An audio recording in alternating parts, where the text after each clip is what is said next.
Bonjour tout le monde, c'est Anita Mwarabu aka Ninita. Je suis sur cette question de Kinshasa.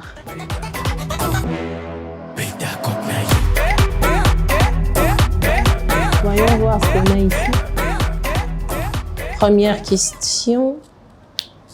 À quand un grand concert d'Anita Mwarabu à Kinshasa? Bonne question.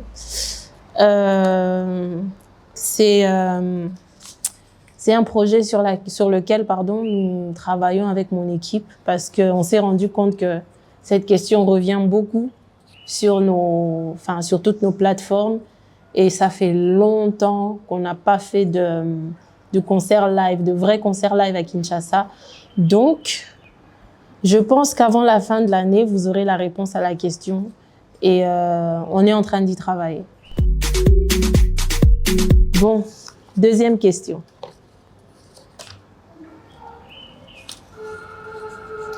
Qu'est-ce qu'Anita Mwarabu n'a pas encore fait dans la musique? Plein de choses, je sais pas. Qu'est-ce que j'ai pas encore fait dans la musique? J'ai pas encore fait de rumba. J'ai pas encore fait de rumba et pourquoi pas? Je dis ça, je dis rien. Hein. Peut-être que je vais en faire. Peut-être. Passons à la troisième question. Anita Mwarabu occupe quelle place dans la musique congolaise féminine? Occupe quelle place? Après, je sais pas. Moi, j'ai ma place.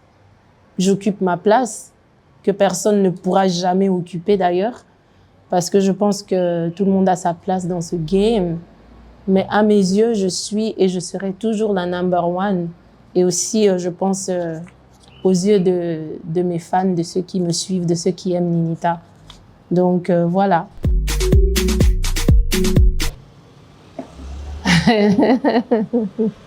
Quatrième question. On a écrit au bic.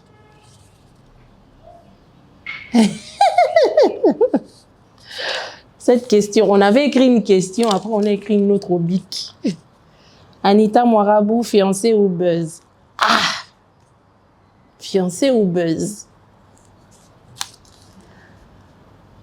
Bon, on dirait, hein? On dirait. Mais je vous en dirai plus aussi, parce que de toute façon, je finis toujours par le faire. Le visage aussi de mon enfant, vous l'avez découvert même après 5 ans. Donc peut-être que dans 5 ans, je reviendrai. Ah, je me suis mariée, j'ai eu des enfants.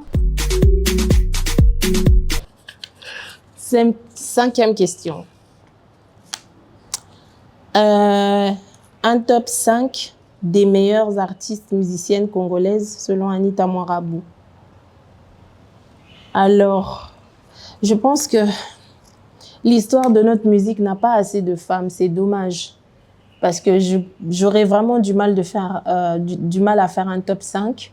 Mais je vais quand même le faire sur base de ce que moi j'écoute. Pour moi, Maman Biliabel, c'est la première. Elle, c'est ma reine de tous les temps. Après, on a Betty Masikini. On a Chalamwana, on a... Est-ce que je dois m'exclure ou m'inclure? Ça, je sais pas. Mais par modestie, je vais m'exclure. Je vais faire comme si je n'existais pas dans le game et je donne mon top 5. Donc, à la 4e place, je mettrai celle qui me manque énormément dans ce game, mais j'ai 30, ma gossure, un talent pur. Et puis, à la 5e place... oh là là. À la 5e place, qui j'écoute encore? T'as vu, j'avais dit. J'avais dit que j'allais avoir du mal. 5e place. Oh là là. Bon, le poste est vacant.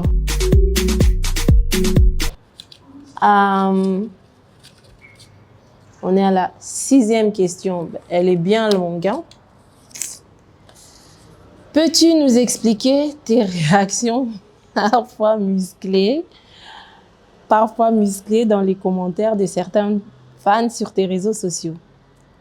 Est-ce obligé de répondre? Bien sûr que non, c'est pas obligé. Il n'y a rien qui est obligé. Mais juste, j'avais remarqué que depuis que j'ai commencé à faire de la musique, il y a une certaine distance.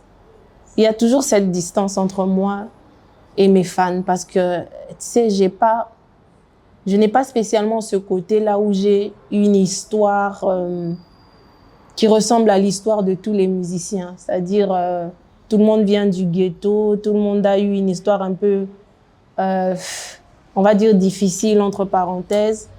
Et comme moi, je n'ai pas spécialement une histoire comme ça, je suis perçue comme quelqu'un de externe, en fait. Comme quelqu'un de snob, comme quelqu'un de pas cool, alors qu'en vrai, je suis une personne super cool et j'ai beaucoup d'humour et j'aime bien, j'aime bien interagir avec les gens.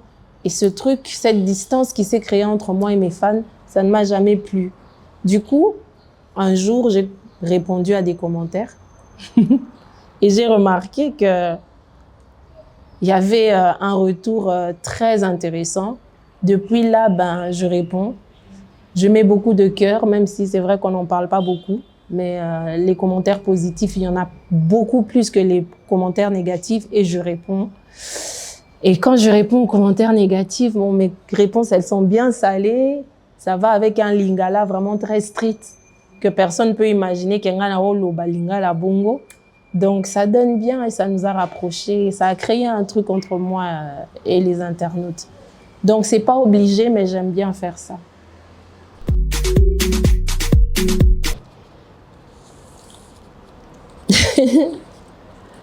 Comment... C'est la dernière question. Hein. Comment est faite la réconciliation Anita-Inosby, le sujet du siècle? Et quelle est votre relation actuelle? Je ne sais pas comment expliquer, comment ça s'est fait. Je pense que juste, on en a eu marre parce que lui, un jour, le jour de la fête le 8 mars, la journée internationale des droits de la femme, il a fait une publication où il a parlé où il souhaitait, il faisait des vœux à toutes les femmes, certaines personnalités féminines du Congo. Et à ma grande surprise, j'étais dans la liste. Du coup, c'est un geste qui m'a beaucoup touchée. Et comme je connais bien quand même mon poteau, je me suis dit peut-être que c'est une brèche à créer moi nzela boye. Donc, nakotaka na leka na nzela wana tomeka kobongisa makambo. Alors, je lui ai envoyé un message juste après, quelques jours après, je pense, sur Instagram. Ouais, c'était sur Instagram. Et puis, on s'est parlé et ça tombait bien parce qu'il était en France et qu'il m'a dit « J'arrive la semaine prochaine à Bruxelles ». Et on a juste décidé d'arrêter, de mettre tout de côté parce que tout ce qu'on a fait, à la fin, on s'est dit « Mais on a fait tout ça pour ça ». C'était ridicule, donc voilà, c'est un peu ça l'histoire. Notre relation actuelle, elle est connue de tous. Inos, c'est mon frère, voilà, c'est tout. Ah ouais, aujourd'hui je fais mon émission seule. Donc voilà, c'était Anita Morabou aka Ninita pour Kinshasa. J'ai oublié le nom de l'émission. Cette question pour Kinshasa. En tout cas, big up à vous Kinshasa parce que vous lâchez jamais Ninita. Je vous aime. Beaucoup de love. Venez commenter sur ma page, je vais vous répondre.